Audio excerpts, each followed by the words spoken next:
The Washington football team heads west this week to line up against the Denver Broncos, who are still looking for a win against a team that has one. End zone, pass picked. Teddy Bridgewater was picked off once, and while he threw 2 TDs, he didn't make it to 200 yards, his yards per attempt under 6. Bridgewater gets out of trouble for the moment and now just has to throw it away.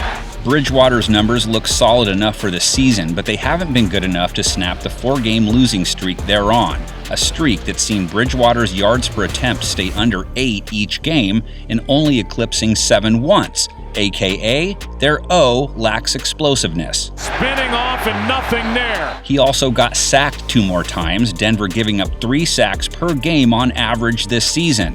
Bridgewater sacked. You'd expect Teddy B to face plenty of heat in this game then. Washington's sack total might still be in the average zone, but they rank high in QB hits, have a solid pressure rate, and sacked Aaron Rodgers 3 times last week.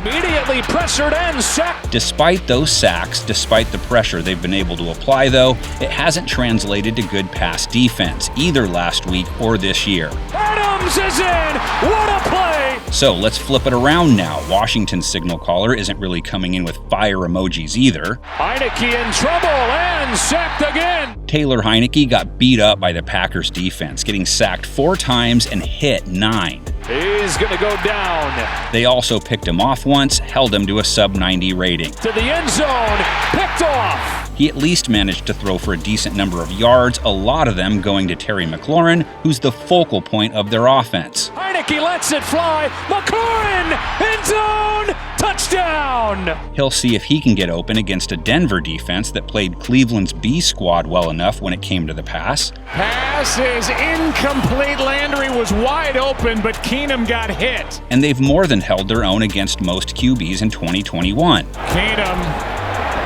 broken up. Von Miller has 4.5 QB takedowns, but he's not getting much help from anyone else. They get to him again! It's Von Miller! And then there's the Broncos' rush defense, which didn't do much defending last week. Johnson cuts back, and touchdown! But that was one of their worst showings against the run. They had been solid on this front prior to Week 7. And at that time, Carter is blown up. Washington does have Antonio Gibson back there too, and he's plenty capable, but he's coming off a meh game. Hands it off to Gibson, stepped up at the line and dropped no gain. Each of these teams seems to have 99 problems, and finding a win is the biggest one. Who do you say comes up with it? Lay it out in the comments section. We'll lay ours out on the screen. If you're having win problems, I feel bad for you, son. It could catch on, right?